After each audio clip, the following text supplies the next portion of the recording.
Баяғыда біз валикмен где-то 100-150 квадрат ұрсақ бір күнде.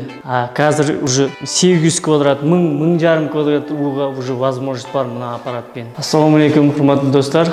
Oxyprof компаниясыдан осы 1030 деген аппаратын сатып алдық. Новыйдан шыққан аппарат, безвоздушный. Бұл аппаратты ерекшелігі уже кез келген красканы себе береді. Сұйық қойғы вообще қарамайды. И плюс жағы еще бесшумный вообще, нормальный. Қазір мына осында не себіп жатырмыз? Грунтовочный слой. Ертең құдай қалса краска не қыламыз, себеміз. Бұл аппаратты несі бар, 1 жыл кепілігі бар, и плюс сервис жағынан уайымдамасаңыздар болады. Сервисті бар. Мен уже мына Oxyprof аппаратынан өткен неде мембранный аппарат алғам. Мынау уже екінші аппарат алуым. Сіздерге алуға кеңес беремін.